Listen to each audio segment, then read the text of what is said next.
Close your eyes for a moment and imagine yourself in the year 1916. The Western Front stretches before you, mile upon mile of mud, wire and shattered earth. The air is thick with dampness, the smell of rot and smoke lingering in every breath. You are standing in the trenches, a labyrinth of digouts and firing steps, carved into the soil not as a choice, but as a necessity for survival. Now, imagine that you are not alone. Everywhere you turn, there are eyes, not small, glistening eyes that shine in the lamplight. They belong to the true rulers of the trenches, the rats. The soldiers who fought here did not speak of rats as mere pests. They spoke of them as enemies, as constant companions, as creatures that thrived in war just as much as men suffered in it. These rats were not the timid creatures we might think of today. They were enormous, swollen by a diet of discarded food scraps, stolen rations, and most disturbingly the unburied dead who lay in no man's land. Letters from the front describe rats, the size of cats, bold enough to run across a soldier's chest as he tried to sleep, fearless enough to gnaw through boots, uniforms and food tins. They invaded dugouts, they crawled over men's bodies, and they squealed and fought in the darkness, reminding every soldier that he was never truly alone. And yet, for all their disgust, the men could not escape them. They waged endless battles with bayonets, clubs and traps. They laughed grimly about the hunts, trying to make light of the horror. But no matter how many they killed, more always came. For the trenches provided everything a rat could ever want: warmth, shelter, and an endless supply of food. It is said that a man grows used to anything in war. He grows used to the sound of the guns. He grows used to the sight of death. And yes, he even grows used to the rats. For in time, soldiers spoke of them as one speaks of the weather, an unavoidable fact of trench life. To write home about one's day was to mention not only the mud and the shells, but also the rats. But the true horror lay not only in their numbers, but in what they symbolized. To the men who fought here, the rats were a reminder of their own helplessness. Just as the war seemed endless, so too did the vermin. Just as the war consumed lives, so too did the rats consume the fallen. And just as the war reduced proud armies to living in holes in the ground, so too did the rats underscore the degradation of it all. In the end, the rats of the trenches became part of the soldiers' memory of the war. Alongside the mud, the wire, and the ceaseless roar of artillery, the scratching and squealing of rats became etched into the story of the Great War. They were not written about in grand speeches or victory parades, but in diaries, in letters, and in the quiet recollections of men who never forgot the feeling of vermin crawling over them in the night. The rat-infested trenches of the First World War remind us of something simple, yet profound: that war is not only fought on the battlefield with bullets and shells. It is also fought in the daily indignities, in the small horrors, in the unseen companions that wear down the spirit. And in that struggle, the humble rat was one of the most relentless enemies of all. The rats of the First World War trenches were far more than background pests. They were an ever-present reality that seeped into every hour of a soldier's day. When men first descended into the network of muddy lines dug into the soil of France and Belgium, they expected danger from bullets, shells, and gas. What many had not anticipated was the infestation of vermin that would soon define their existence. From the very start, the trenches offered perfect conditions for rats. The ground was damp and often flooded, creating a labyrinth of burrows and crevices in which the creatures could live and multiply. The constant presence of food scraps, discarded rations, and tragically human corpses provided a plentiful source of nourishment. Unlike the soldiers, the rats thrived in this environment, adapting with speed and persistence. For the men, it became impossible to avoid them. At night, when the guns grew quiet, the squeaks and scurrying sounds filled the air. In the dim light of candles or oil lamps, the shadows of rats moved across walls and floorboards. To close one's eyes was no guarantee of peace. Many soldiers awoke to feel small claws brushing their faces, or the weight of a rat scuttling across their chest.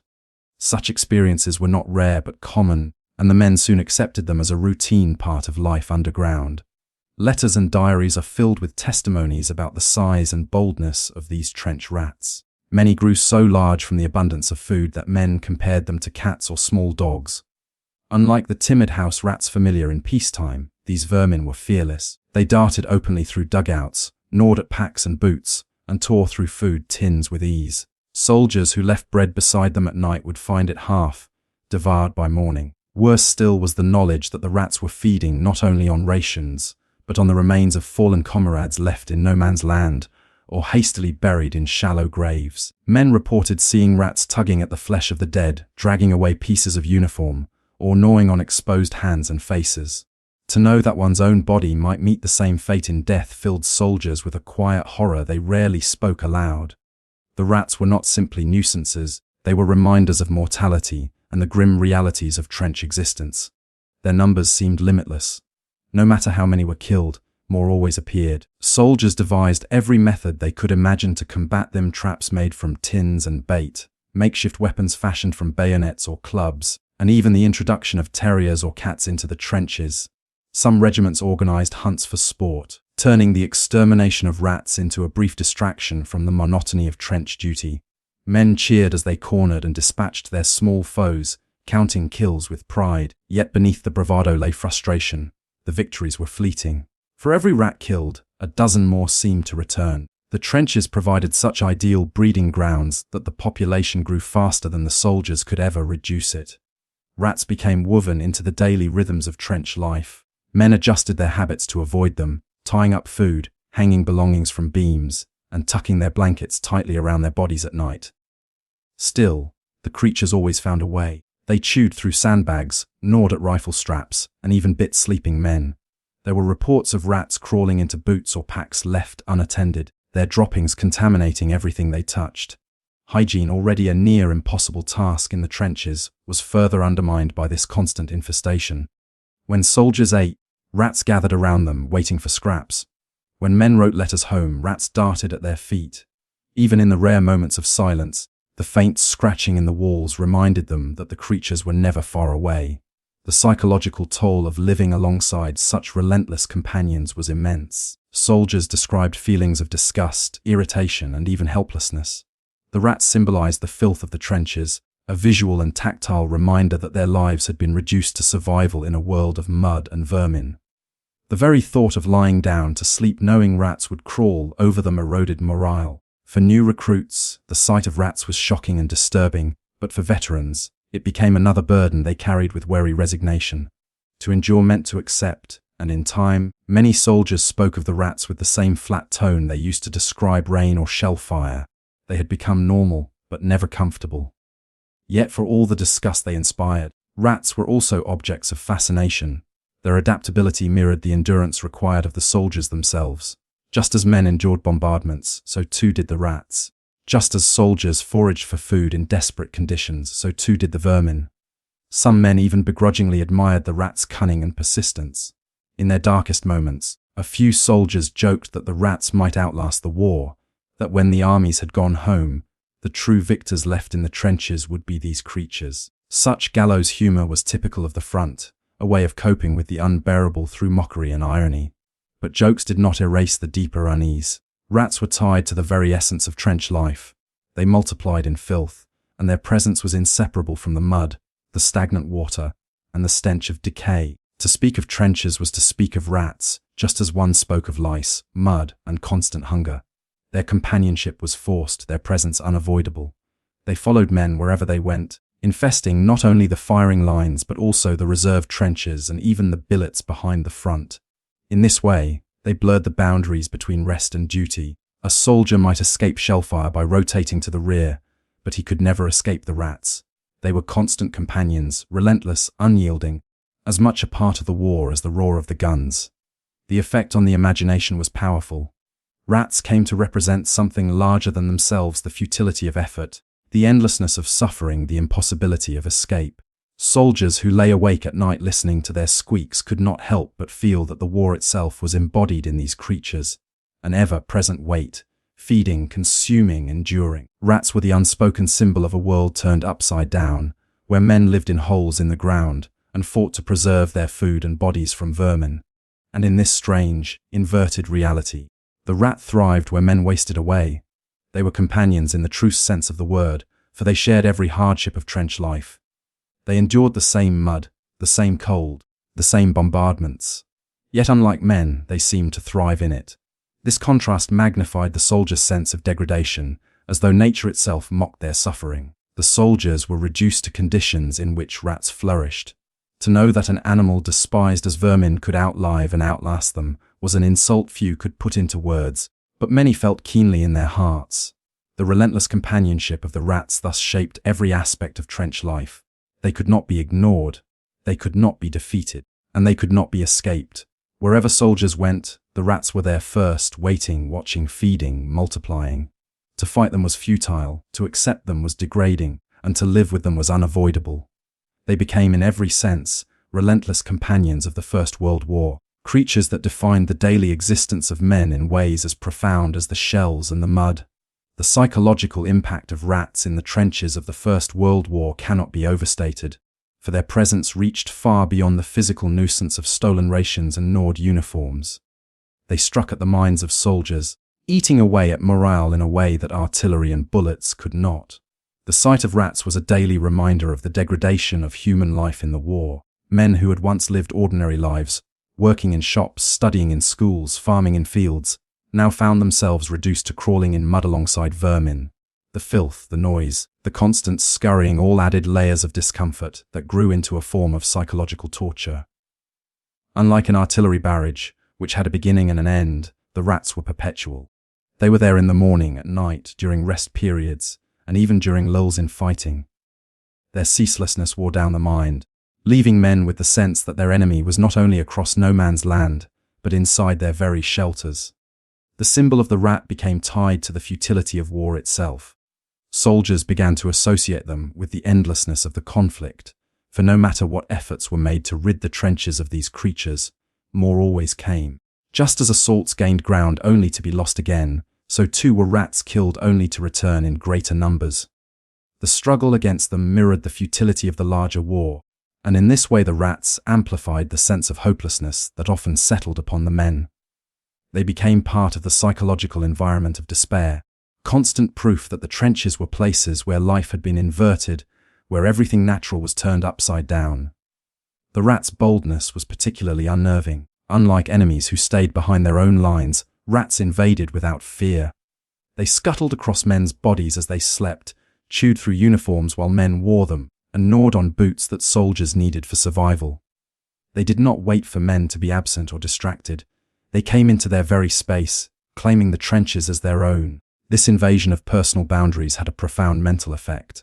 It stripped away the last sense of privacy and safety that a soldier might cling to. Even in the dugouts, where men sought rest from shellfire, the rats remained, intruding upon the only semblance of shelter. This constant violation of space bred a deep resentment and anxiety, as if there were no corner of life that the war, or the vermin it nurtured, had not corrupted. The knowledge that rats fed on the bodies of the fallen carried an especially heavy weight on the mind. Soldiers often witnessed rats emerging from shallow graves or feasting upon corpses left between the lines. To see such sights was to confront one's own potential fate. Men imagined their own bodies lifeless in the mud, consumed by vermin before even being granted the dignity of proper burial. This thought alone could sap courage and morale. It painted death not as a solemn sacrifice, but as an indignity, a transformation from soldier to carrion. The war already denied men the comforts of home and family. The rats denied them dignity even in death. This psychological terror lingered in soldiers' thoughts and appeared again and again in their writings, a shadow that followed them long after the guns ceased. The sound of rats also had a powerful effect. In the silence of the night, between the booming of distant guns, soldiers heard scratching in the walls, squeals in the darkness, the sound of tiny feet scurrying across planks. For men who tried to rest after long hours of fatigue, these noises became a torment. Some grew paranoid, unable to relax for fear that a rat would crawl across them or bite them in their sleep. Sleep deprivation, already a serious problem in the trenches, was made worse by this constant disturbance. Exhausted soldiers became irritable, short-tempered, and prone to hopelessness, not only because of the war itself, but because they could never escape the creatures that shared their beds. The rats also came to embody disease. Soldiers associated them with infection, contamination, and illness, for wherever they went they left droppings, hair, and parasites. Food spoiled by rats had to be thrown away, a frustrating loss when rations were already limited. But more frightening was the idea that rats carried sickness from man to man, spreading trench fever or worse. Even when not directly responsible, the belief that rats were disease bearers fed into the soldiers a sense that they were living in a poisoned environment. To eat, drink, or sleep was to risk contact with vermin. This added another layer of psychological strain, as though the very act of survival required constant vigilance against the smallest of enemies. The symbolism of rats also crept into soldiers' language. They began to describe them in military terms: armies of rats, rat patrols, rat attacks. By giving them the qualities of soldiers, men acknowledged their power. They were not pests but opponents, always present, never retreating, impossible to defeat. In giving them such qualities, soldiers revealed the depth of their psychological presence.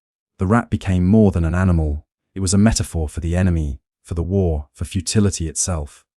This way of thinking bound the image of rats permanently to the memory of trench warfare, a symbol that endured long after the last guns fell silent. The cumulative effect of this constant presence was a slow erosion of morale. It was not dramatic, like the trauma of bombardments or the terror of gas, but it was persistent. Day after day, week after week, soldiers lived in conditions that stripped them of dignity and peace. The rats reminded them constantly of that loss. They could not keep their food safe, their clothes intact, or their bodies free from invasion. In a war already defined by stalemate and futility, the rats added another layer of helplessness. To live in trenches was to accept that vermin would crawl over you, feed beside you, and perhaps even feed upon you. The mind, under such strain, grew wary, cynical, and often numb. For new arrivals, the sight of rats was shocking and demoralizing, a jarring introduction to the reality of trench life.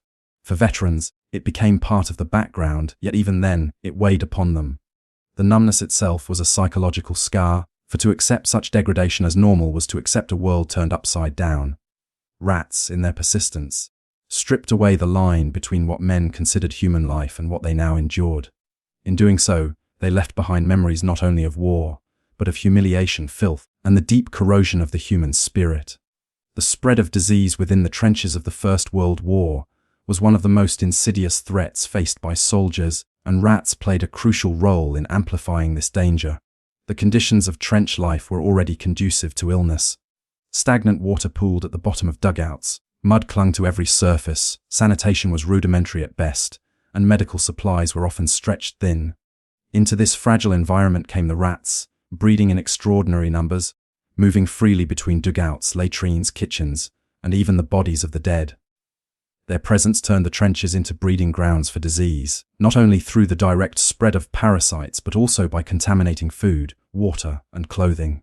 The soldiers knew instinctively, even if they lacked medical training, that the rats around them were a vector of sickness. This knowledge compounded their fear, because illness in the trenches could be as lethal as bullets or shells. One of the most notable conditions tied to the presence of rats was trench fever, a disease transmitted by lice but associated in the minds of soldiers with the unclean environment that rats represented. The lice themselves thrived in the same squalor, and rats often carried them as they moved from one soldier's bedding to another. Trench fever caused sudden high fevers, severe headaches, and muscle pain, leaving men weak and unfit for duty for weeks. Though rarely fatal, its recurring nature and the ease with which it spread meant entire units could be incapacitated, reducing fighting strength and forcing constant rotations of personnel. For the men, falling ill was a terrifying prospect. It meant confinement to the foul conditions of aid posts, where space was limited and care was minimal, and the knowledge that illness might strike again and again no matter how strong they tried to be. Beyond trench fever, soldiers lived with the constant risk of typhus and leptospirosis, diseases directly linked to the vermin that scuttled through the dugouts. Leptospirosis, caused by rat urine contaminating water supplies, was particularly insidious because the wet and muddy conditions made contamination almost unavoidable. Every puddle could be a source of infection, and soldiers who drank from or even waded through contaminated water risked contracting the disease, which caused fever, chills, and kidney damage. Typhus, spread by lice that often lived on rats, was another spectre hanging over the trenches. Although not as widespread as trench fever, its potential for devastating outbreaks loomed constantly. The very sight of rats reminded soldiers of this invisible danger. They knew that each scurrying body carried unseen threats that could strike without warning, robbing them of health, mobility, and sometimes life itself. Food contamination was another way in which rats contributed to illness. Rations in the trenches were precious, supplies were difficult to transport, often limited, and sometimes spoiled before even reaching the front lines.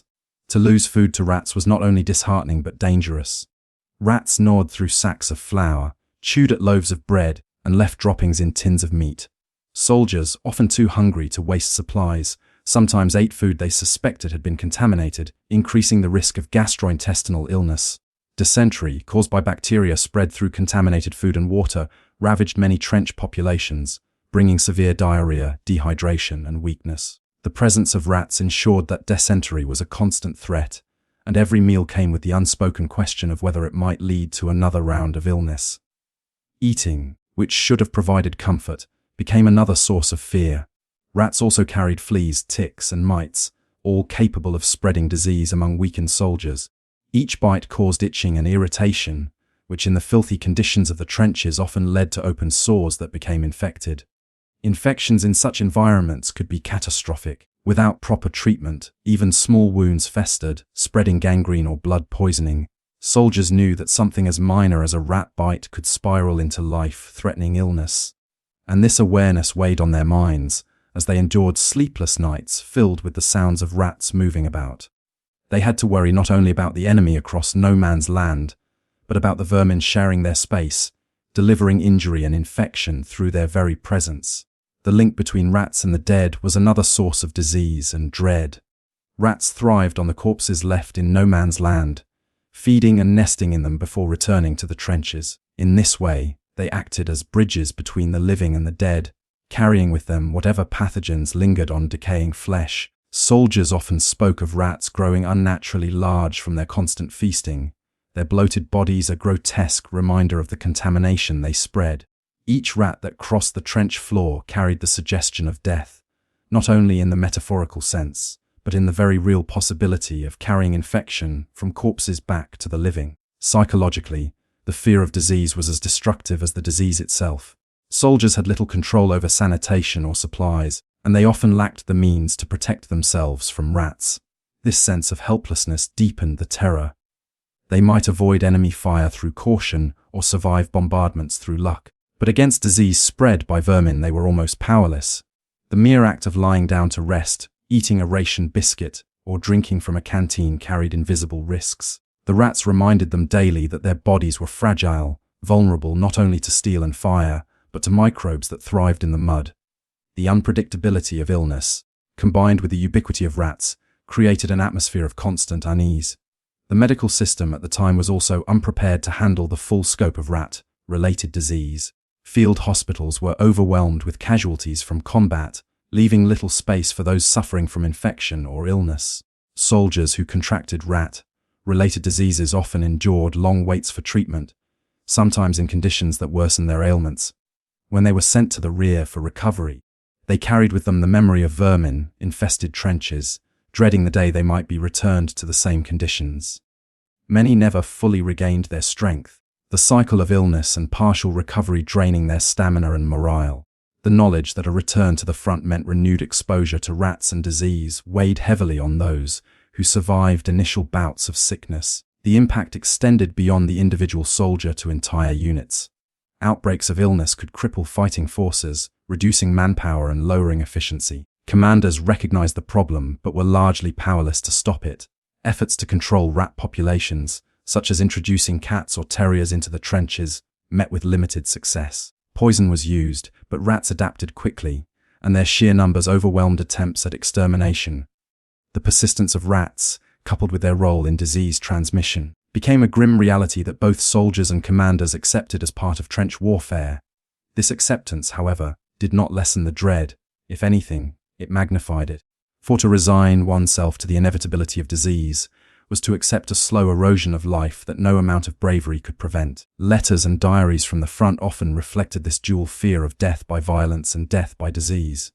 Soldiers wrote of rats gnawing at rations, of comrades struck down by sudden fever, of nights spent listening to the scratching of claws in the darkness. The written word became an outlet for the frustration and despair that disease brought, and through these accounts, the connection between rats and illness was firmly etched into the memory of the war. These descriptions carried with them a sense of inevitability, that the war was not only fought against men, but also against nature itself, and that in the battle against rats and disease, victory was impossible. The long-term consequences of these experiences endured long after the war ended. Survivors carried with them the memory of sickness, the smell of filth, and the constant scurrying of vermin that had haunted their nights. Some never fully recovered from the illnesses they contracted, living with lingering weakness, recurring fevers, or damaged organs. Others carried psychological scars associating rats forever with the misery and disease of trench life. For many, the memory of fighting disease in the trenches was as vivid as the memory of combat, and it remained part of the broader narrative of suffering that defined the First World War. The enduring symbol of the rat in the trenches of the First World War was not created overnight, nor was it confined solely to the period of active conflict. It was born out of countless shared experiences, retold in letters, journals, memoirs, and eventually in histories written long after the guns had fallen silent. The rat became a representation of everything that trench life encapsulated: misery, filth, endurance, and the absurdity of industrialized warfare. To the men who lived through it, the rat was more than just an animal. It was a constant reminder of the unnatural world they had been forced to inhabit. Even decades after the war, when veterans gathered to share their recollections, the subject of rats surfaced again and again, sometimes accompanied by laughter, often with a grim shudder. Their omnipresence transformed them into a living emblem of the trenches, inseparable from the imagery of mud, wire, and shellfire. Part of what cemented the rat as a symbol was its universality. Every soldier on the Western Front, regardless of nationality, rank, or role, encountered them. Officers in dugouts, privates in forward trenches, medical staff in dressing stations, and even those working on supply lines all spoke of rats with the same disdain and the same resigned acknowledgement of their place in trench life. This universality created a common ground among soldiers who otherwise came from very different backgrounds and lived very different lives. A man from rural England, a factory worker from Paris, and a farmhand from Bavaria might have little in common, but each could describe with the same vividness the sensation of waking in the night to find a rat scurrying over his body. Shared suffering built shared memory, and the rat became one of the few experiences that transcended language and nationality. Symbolism also attached itself to the size and behavior of the rats. Soldiers often exaggerated their dimensions, describing them as the size of cats, or even larger. While exaggeration was a natural response to fear and disgust, it also reflected the way rats had grown fat on human waste and corpses. Their grotesque proportions made them seem monstrous, as though the war itself had bred creatures out of nightmare. In letters and oral accounts, these swollen rats were depicted not merely as animals, but as extensions of the war's corruption, physical embodiments of decay feeding on both the living and the dead. The image of a rat, plump from feeding on fallen comrades, carried a symbolic weight far greater than the creature itself. It was a reminder that war consumed not only men's lives but also their dignity, reducing their remains to sustenance for vermin. The symbolic resonance of the rat extended into the way soldiers framed their daily battles with them. Hunting rats became a form of entertainment, a way to reclaim a measure of control in a situation where control was otherwise absent. Men laughed, joked, and wagered over who could kill the most, but beneath the humor was an acknowledgement of the futility of their efforts. For every rat slain, dozens more remained hidden in the shadows. The ritual of killing them became symbolic of the larger war itself, relentless, exhausting, and seemingly endless. Just as soldiers could not eliminate the rats, they could not overcome the stalemate of trench warfare. Both struggles carried the same sense of absurd repetition, of endless cycles that achieved little but continued all the same. In cultural memory, the rat became shorthand for the conditions of the war. Writers, journalists, and historians who attempted to describe trench life often relied on the imagery of rats to convey the horror. To speak of mud or shellfire alone was not enough. The presence of rats completed the picture, grounding it in the daily realities of those who lived through it. War poets drew upon the image, weaving the rats into their verses as symbols of degradation and despair. Memoirists, recalling their youth in the trenches, often included passages about the rats as if to confirm that no account of the war could be complete without them. This recurrence in literature and testimony ensured that the rat remained fixed in the public imagination, as much a part of the war's legacy as gas masks or barbed wire. The rat also carried symbolic weight in its contrast to the soldiers themselves. While men suffered hunger, illness, and exhaustion, the rats thrived. While soldiers lived under the constant threat of death, the rats seemed almost invulnerable, multiplying despite every effort to kill them. This inversion of natural order, where vermin prospered while men withered, struck a deep chord in the imagination of those who reflected on the war. It suggested that in the unnatural world of trench warfare, survival was arbitrary, and those least deserving of life seemed to flourish most. The rat was thus a symbol of the war's cruelty, of the way it appended expectations and rewarded the unworthy. It mocked the suffering of men by reminding them that while they endured hardship, the lowest creatures on earth enjoyed abundance.